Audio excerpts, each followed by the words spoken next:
오늘 우리에게 주신 하나님의 말씀은 시편 58편 1절부터 11절 말씀입니다. 제가 가지고 있는 성경 843페이지, 구약성경 843페이지입니다. 시편 58편 1절부터 11절 말씀 우리 모두 함께 합독을 하겠습니다. 시편 58편 1절부터 찾으신 줄로 알고 함께 읽겠습니다. 통치자들아, 너희가 정의를 말해야 하거늘 어찌 잠잠하냐? 인자들아, 너희가 올바르게 판결해야 하거늘 어찌 잠잠하냐? 아직도 너희가 중심에 악을 행하며 땅에서 너희 손으로 폭력을 달아주는도다. 악인은 모태에서부터 멀어졌으며 나면서부터 곁길로 나가 거짓을 말하는도다. 그들의 독은 뱀의 독 같으며 그들은 귀를 막은 귀머거리 독사 같으니 술사에 흘리는 소리도 듣지 않고 능숙한 술객의 요술도 따르지 아니하는 독사로다. 하나님이여, 그들의 입에서 이를 꺾으소서. 여호와여, 젊은 사자의 어금니를 꺾어내시며 그들이 급히 흐르는 물같이 사라지게 하시며 겨누는 화살이 꺾임 같게 하시며 소멸하여 가는 달팽이 같게 하시며 만삭되지 못하여 출생한 아이가 햇빛을 보지 못함 같게 하소서. 가시나무 불이 가마를 뜨겁게 하기 전에 생나무든지 불붙는 나무든지 강한 바람으로 휩쓸려 가게 하소서. 의인이 악인의 보복당함을 보고 기뻐하며 그의 발을 악인의 피에 씻으리로다. 그때 사람의 말이 진실로 의인에게 갚음이 있고 진실로 땅에서 심판하시는 하나님이 계시다 하리로다. 아멘. 공의로 갚으시는 하나님이라는 제목으로 오늘 본문으로 말씀을 나누겠습니다. 오늘 시편 58편의 맨 위에 표제를 보시면요, 다윗의 믹담시 인도자를 따라 알다스헷에 맞춘 노래라고 되어 있습니다. 이 알다스헷이라는 말은요, 파괴하지 마소서, 멸망시키지 마소서라는 뜻을 가지고 있습니다. 그만큼 간절한 마음으로 부르고 있는 노래라는 뜻입니다. 내용은 악인을 향해서 저주를 퍼붓는 것 같은 그런 내용을 담고 있지만 사실은 이 악이 하나님을 대적하는 이 악에 대한 간절한 마음으로 사람들을 그 괴롭히는 그 악에서부터 구원해 주소서, 이러한 내용을 담고 있는 노래입니다. 1절에 통치자들아 하면서 시작을 합니다.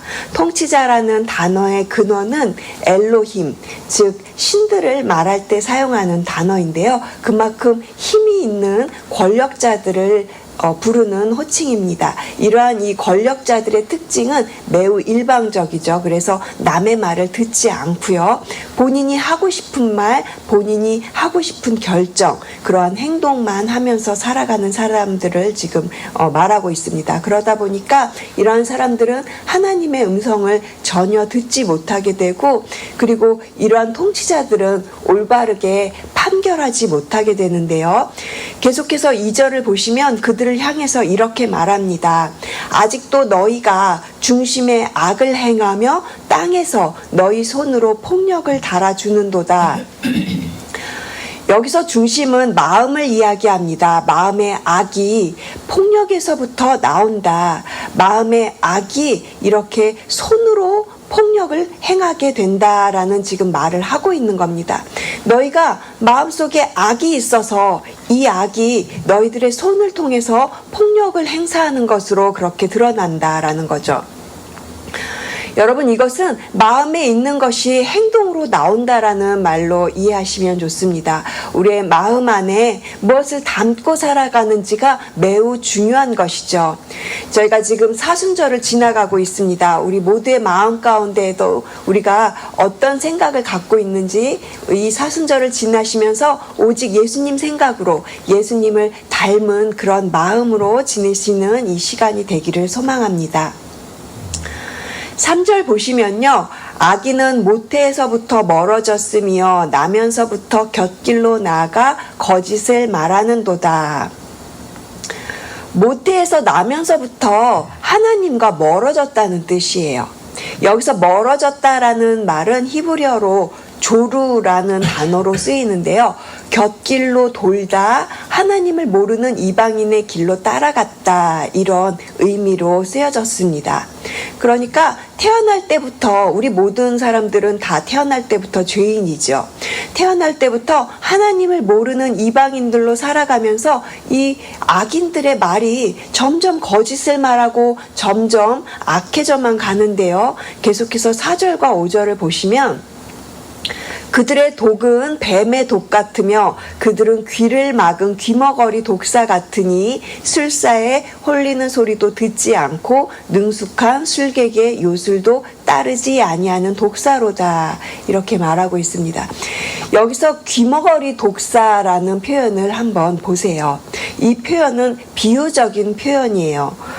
행실이 악해서 다른 사람들에게는 뱀의 독같이 치명적인 영향을 미치면서도 동시에 이런 공의와 진리에 대해서 귀를 막고 전혀 충고를 듣지 않는 악한 자들을 비유한 말입니다.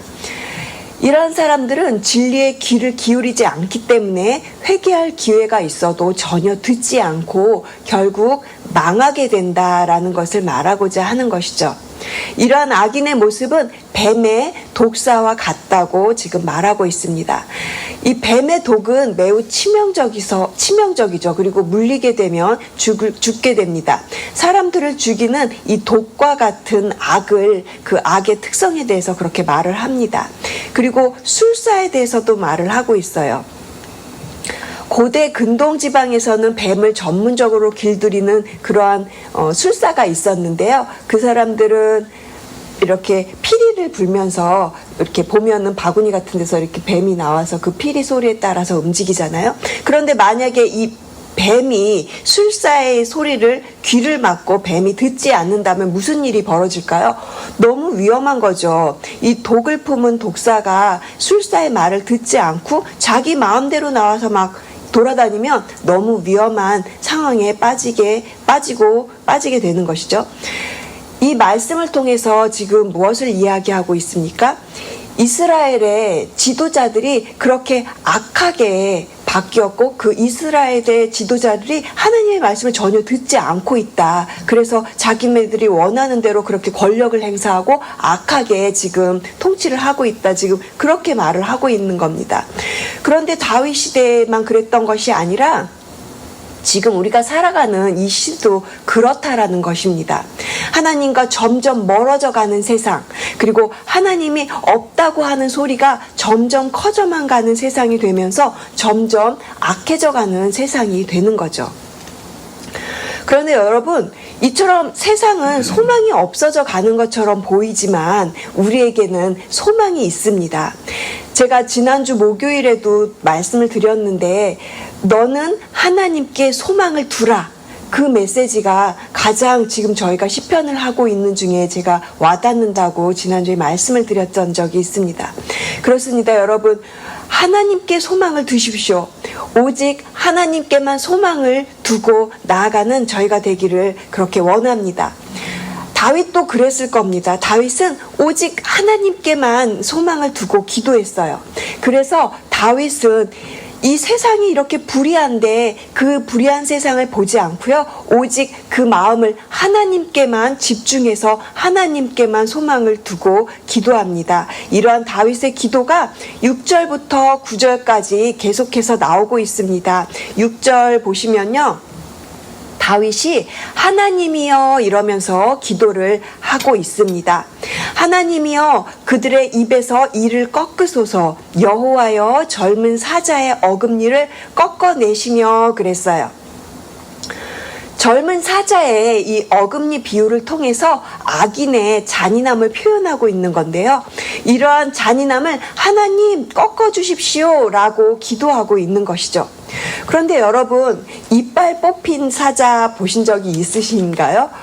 저는 본 적이 없어요. 그리고 상상을 한번 해봤어요. 이빨이 꺾여서 이가 없는 사자는요, 힘이 하나도 없을 것 같더라고요. 마치 악인의 결말이 이러한 모습이 되기를 기도하는 것이죠.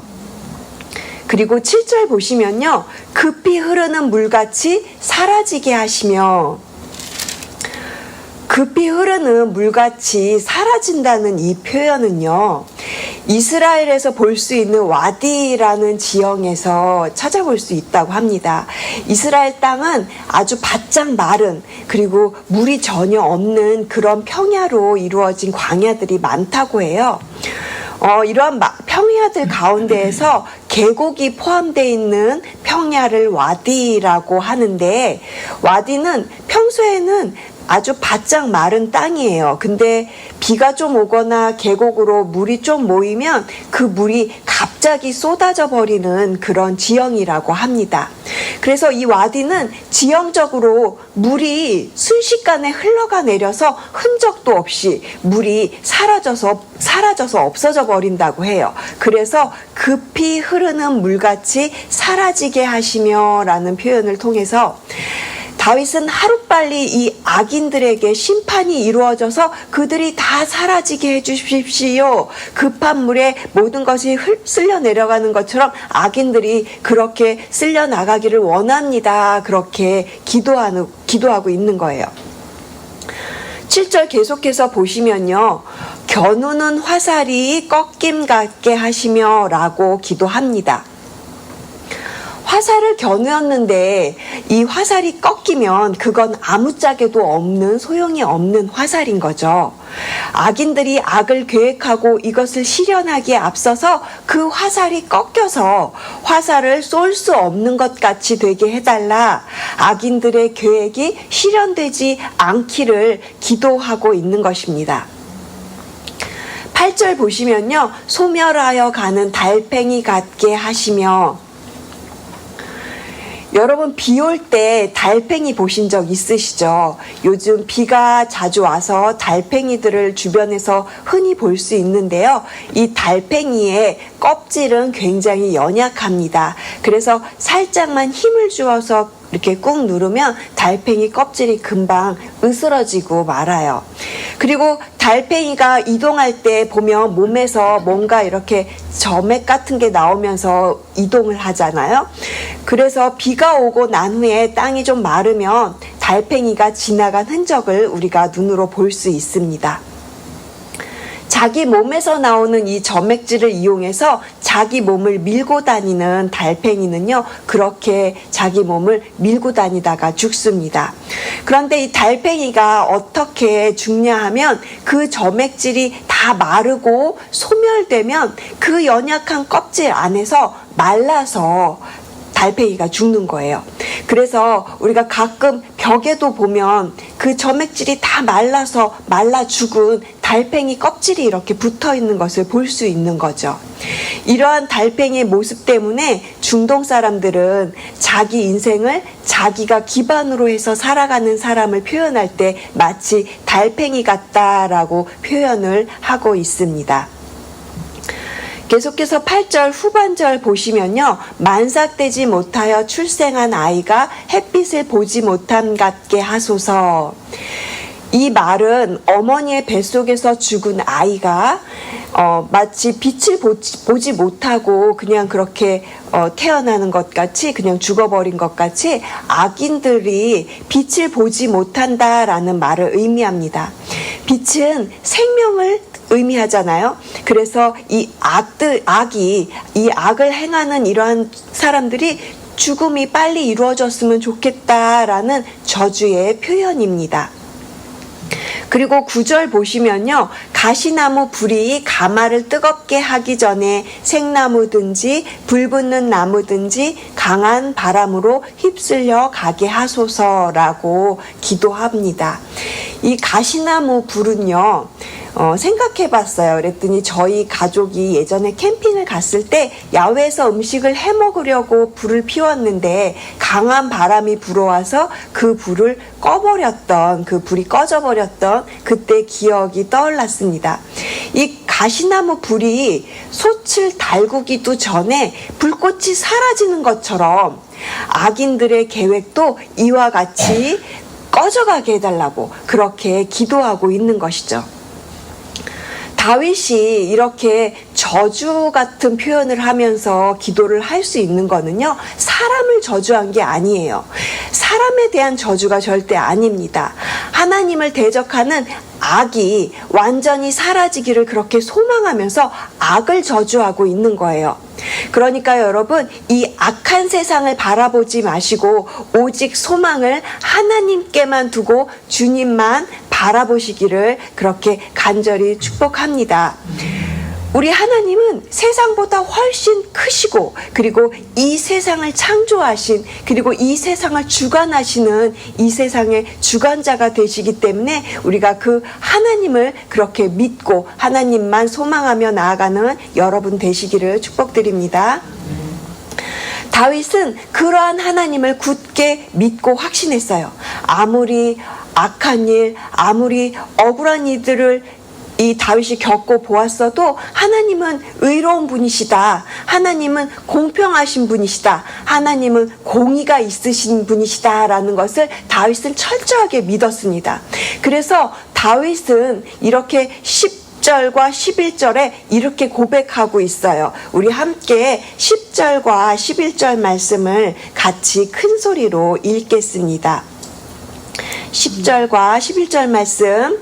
의인이 악인의 보복 당함을 보고 기뻐하며 그의 발을 악인의 피에 씻으리로다. 그때 사람의 말이 진실로 의인에게 갚음이 있고 진실로 땅에서 심판하시는 하나님이 계시다 하리로다.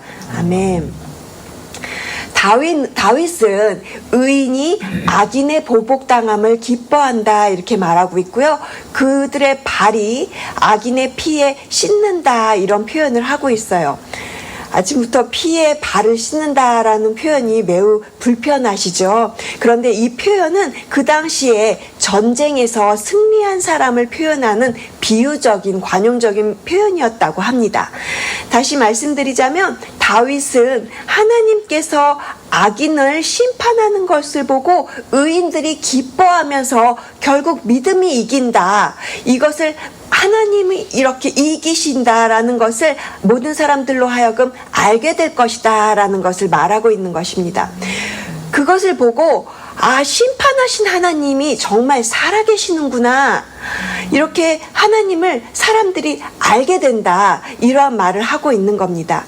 특별히 11절 보시면 진실로 진실로 이 말이 진실로 이렇게 진실로 2번 반복되어서 나오고 있습니다. 도무지 하나님이 보이지 않는 것 같은 이러한 현실 속에서 하나님이 정말 살아계시는구나.